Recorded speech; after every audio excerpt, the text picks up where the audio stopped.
Hi, everybody. Welcome to English Digest. I'm Tom. I'm Stephanie. It's our all-English unit for the month of April, and we're talking about a smoke-free generation, okay, which means these people won't be walking around and smoke will not be coming from them as if they're on fire. No, that's not what it means. It means they're trying to get everybody to quit smoking, and in the future, if England has its way, nobody will be smoking cigarettes at a certain time in the future. Oh, it's not just England. It's New Zealand, too. All right, we're going to be talking about England and New Zealand trying to do this. They have this ambitious plan for a smoke-free generation. It's ambitious, it's lofty, and they really are excited about this, and they really want to make it happen. So let's find out what this is all about.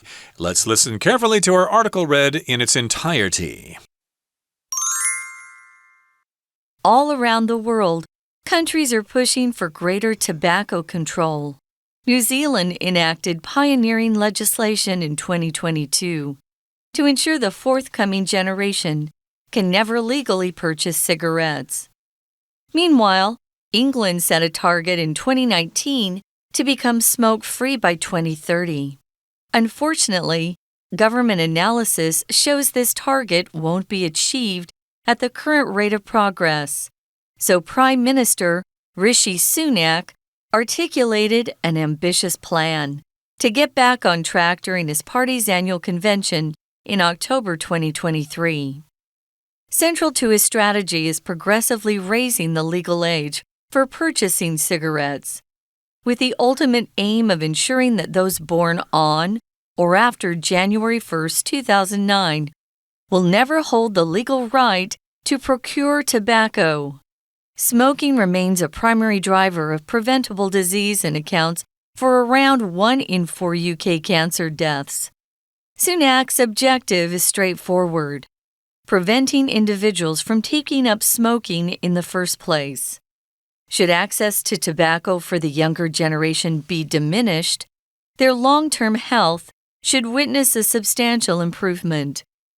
This not only results in lengthier lifespans, but also a potential alleviation in the demands on the UK's strained healthcare system. However, this move toward a smoke-free generation is not without its critics, who argue that those determined in their smoking habits will merely transition to foreign or illegal sources for their tobacco fix. Equally concerning is the emergence of e-cigarettes, with some suggesting that restricting cigarettes could perversely push individuals toward vaping instead. Experts caution that e-cigarettes, not risk-free in themselves, could induce nicotine addiction in an otherwise non-smoking generation. As global momentum shifts toward tobacco-free generations, the need for change is clear. Combating smoking, which is ingrained in society, requires more than just legislation. If these policies are implemented without adequate support frameworks, they could unintentionally give rise to alternative, equally harmful habits. Okay, everybody, it's time for us to discuss the contents of today's lesson. We're going to England and we're also going to New Zealand, and they have this ambitious plan for a smoke-free generation. This is a serious plan that they have, and they want to reduce smoking and even get rid of it. Of course, lots of people here in Taiwan smoke cigarettes. I don't know what you feel about that, but this is one example of a country that's trying to get rid of cigarettes and cigars and pipes and all that fun stuff because I guess it's bad for health, and if you have a national health or something, it would be a burden on the national health system. So they just want people to stop smoking. This is their goal, so we'll see what happens. So all around the world, countries are pushing for greater tobacco control. I know when Bloomberg was the mayor in New York City, he tried to raise prices on soda pop, soda pop is what I call it, to a price that was just outrageously expensive. And it just made people mad, so he had to repeal it. Doesn't work. If people want to do something, they're going to do it. Here, we're going to talk about how some of the counter reaction to this, what it's going to look like. But it's true, a lot of countries around the world, they're pushing for greater control on lots of things. Tobacco's one of them. New Zealand came up with a really, really kind of crazy plan because it was so... It was very much about stopping smoking almost immediately. So they enacted, if you enact legislation, it means you pass it. If you enact it, you put it into law. So they passed this legislation. Legislation, guys, remember, I was just editing a paper and they kept saying legislations. And this was a really good English professor here in Taiwan. But legislation is non-count. We have pieces of legislation or acts of legislation. Here, this is pioneering legislation, so it was brand new, something that had never been tried before, never been done before. Lately, we've seen New Zealand try things that have never been tried before. So this happened in 2022 to ensure the forthcoming generation can never legally purchase cigarettes. So they're just saying, you cannot. We're the government and we're telling you, you can't do it. So if something's forthcoming, you can kind of guess what that means if you look at the word. Right, it's coming up. It's about to happen in the future, especially the near future.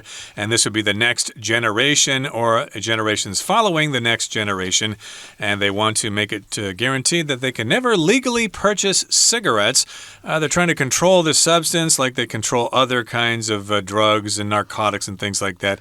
And meanwhile, England, at the same time, set a target in 2019, which was about 5 years ago, to become smoke-free by 2030. So that was their target, to make it smoke-free by the year 2030, which is in another what, 6 years or so? Very quick, yeah. I'm not sure if they're going to be successful with that, but their target or their goal is to get everybody off of cigarettes before 2030, and then you won't have to tell people, hey, put out your cigarette. This is a non-smoking area. You won't have to do that anymore because nobody will be smoking.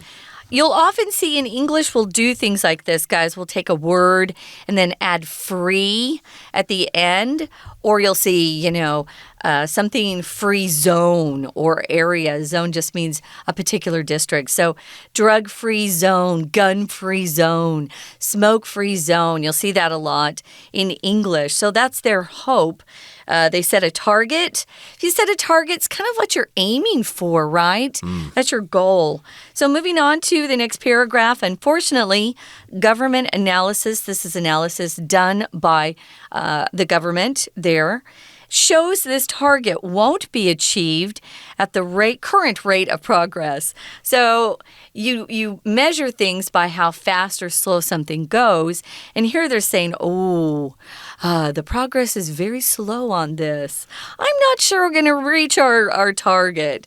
And at the moment, the Prime Minister in England is Rishi Sunak, and he articulated an ambitious plan to get back on track. To get back on track, guys, is when you're going along with your plan and suddenly something distracts you and you get off your track. You get off track or you get off your plan. You're not making the progress that you meant to. So when you see that phrase, get back on track, it just refers to getting back to what you're doing originally. Hopefully that was a positive thing. If you articulate something, it just means you say something very clearly. People can comprehend. It's not something that people go, what? What did he say? Or if someone has really good articulation, it's easy for you to understand the words they're saying. But here he articulated an ambitious plan. We sometimes just use articulate, though, to talk about, he talked about this, and we just want a different word, right? We want a different vocabulary word. Don't always use the same verb. I've noticed in Taiwan and Chinese, it's okay to reuse the same verb again and again. It is not good in English writing, though. Be careful. It doesn't look good, so think of other words to use in the same sentence. And again, to articulate just means to speak clearly, but that's different from pronunciation. Right.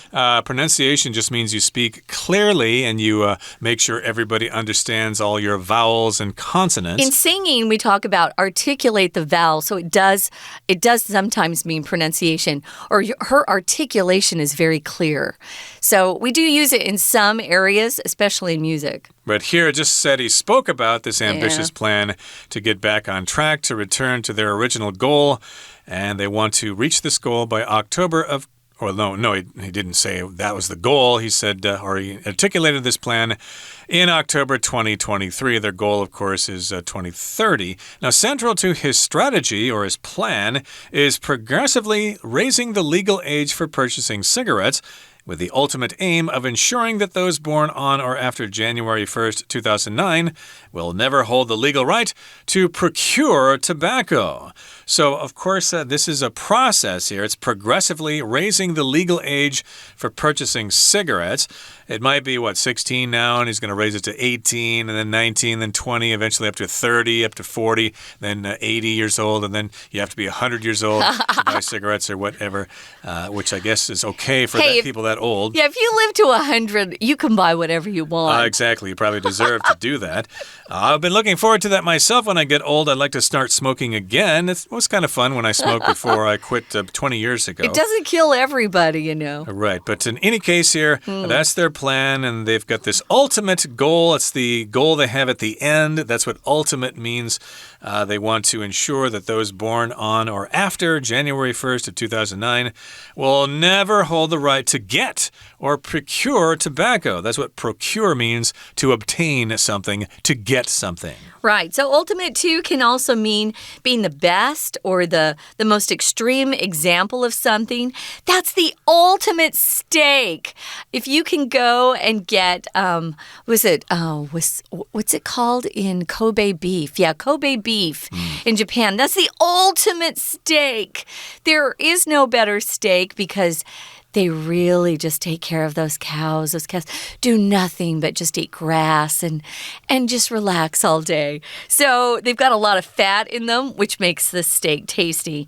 So ultimate here, as Tom said, it just means it happens at the end of the process. So what's the ultimate end, the ultimate goal, the ultimate aim? It's just that. They just want to get people starting to leave their cigarettes behind, and then the younger kids just coming up, that they don't have any desire at all to smoke. I hope that does not include Cuban cigars. I know people in England like to smoke their cigars. I don't think it includes pipes either, because they would never be able to outlaw pipe smoking in the UK. Too many people love it. Indeed, although the practice may diminish over time, who knows? But here in the next paragraph it says, smoking remains a primary driver of preventable diseases and accounts for around 1 in 4 UK cancer deaths. So it's still a driver. It still causes diseases that could be prevented. If you didn't smoke, you wouldn't get sick. Indeed, lots of people get sick because of cigarettes. They get emphysema or lung cancer or things like that. And people also suffer from diseases as a result of secondhand smoke. So yes, indeed, you could blame smoking for 1 in 4 deaths in the UK. That seems like a pretty high number, but if they get people to stop smoking, maybe people will live longer and there won't be so many people dying. Perhaps. So moving on, guys, smoking remains a primary driver. Yeah, we often will use this. What's the driver behind this? If you're in business and you're in a meeting and someone says, what's driving this? What's the driver behind this? They're just saying, what is behind this that's pushing it? What is making this happen? What is giving this impetus or making something go forward? Could be good or bad, actually. So the primary driver of most sales in different businesses, especially if they're selling a product, is their marketing. Is the product good, number one, but the marketing, is the marketing plan really good? So they're looking at smoking and they say, hey, this is one of the biggest causes of preventable disease and is responsible for 1 in 4. That's 25%. Is that correct? Yes. 25% of the UK cancer deaths, which is quite a bit. I think that smoking is still more popular in the UK than in America if you do percentage-wise. But Yeah, a lot of people, they started out that way and it's very hard to quit. This is also a problem in France. I know the French love their cigarettes. They do. It's part of their culture, so I wonder what they're thinking in regard to this. They're saying, forget you. Yeah, they're probably going to say, nope, we're going to keep on smoking our Gaulois or whatever, our Gitan, and you guys can just do whatever you want. Well, that's one of the reasons why the women continue to remain thin. I mean, let's just be honest. That's one of the reasons. True. If you're smoking, you tend to be thinner. If you quit smoking, you tend to get fat. So a lot of people don't want to quit smoking because they're afraid of getting fat. And guys, in case you don't know, your favorite actor or actress, especially actress, is probably a smoker in private. That's one of the ways they can keep the weight off. It's tough to remain thin as you get past 30. All right, we're about halfway done with our lesson for today, so it's time for us to take a little breather now. But please stay tuned. We'll be right back.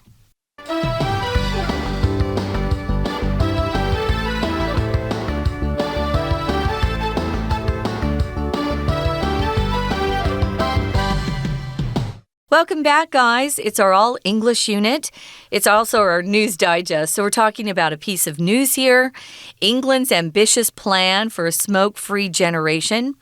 Not the current generation, of course. Probably a generation that has yet to be born. But their plan is very ambitious, meaning their goal is quite high and it will be difficult to achieve. If you are described as having an ambitious goal, someone saying, wow, that's not going to be easy. Just look at them and say, I'm going to work hard and I have a lot of faith in myself. I'm going to do it. Here, their plan is to have a smoke-free generation, a generation that doesn't smoke cigarettes.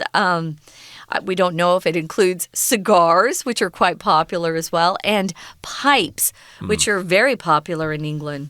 Okay, so again, where we left off, we were talking about the fact that smoking accounts for around 1 in 4 UK cancer deaths. And again, we've got the Prime Minister, Rishi Sunak, and again, his objective is straightforward. It's simple, it's easy to understand. That's what straightforward is. He wants to prevent individuals or people from taking up smoking in the first place. Indeed, that's one thing they tell you when you're young. Well, if you don't want to have to quit smoking, don't start. Because if you don't start smoking, then you never have to worry about quitting smoking. And, of course, a lot of people may heed that advice. I did not, unfortunately, and I smoked for quite many years. How many years? I don't remember. I didn't count. I'd rather not count. But in any case, I know that I've been off cigarettes for more than 20 years. But in any case, it is possible, but it is hard to give up smoking. But, of course, the easiest way to not smoke is to not smoke at the beginning. In the first place, just don't start. Yeah. Anything that's addictive, and you know what? Smoking's not the only addictive thing. Chocolate, sugar, carbs.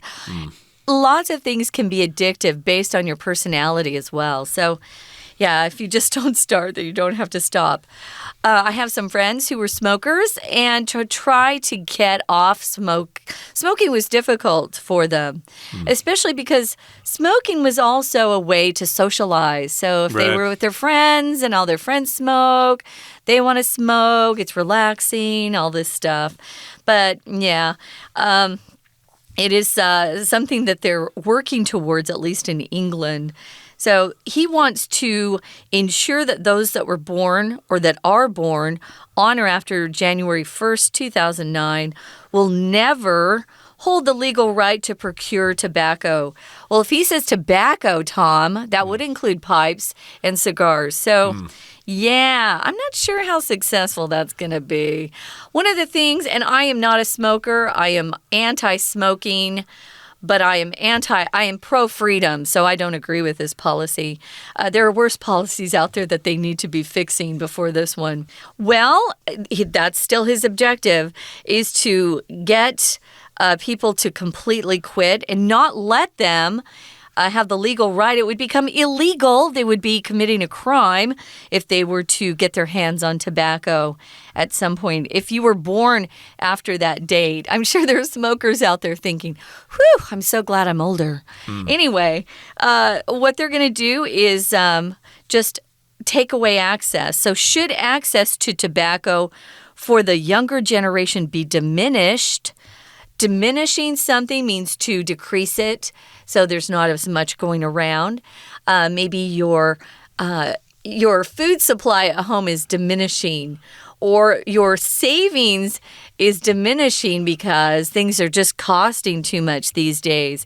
Well, these they want access to the ability to get your hands on something to be diminished. If this should happen, they're saying, hey, then the long-term health should witness a substantial improvement. That's only if they're eating good, healthy food and not food that's been pumped full of, chemicals, which is what they're doing to our food these days, if you're paying attention. That's going to have a long-term effect on their health as well. So I think this is a Band-Aid on a bigger problem, meaning this is a quick fix that isn't going to fix long-term health. People have to start exercising, eating better food.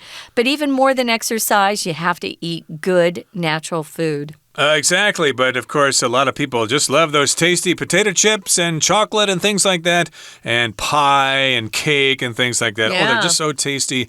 And, of course, cigarettes, of course, are fun, as you said. If you're getting together with friends at a pub or something like that, and you're listening to music, and you're talking about your job or whatever, it's great to light up and have yourself a good time, maybe with a little shot of whiskey at the same time.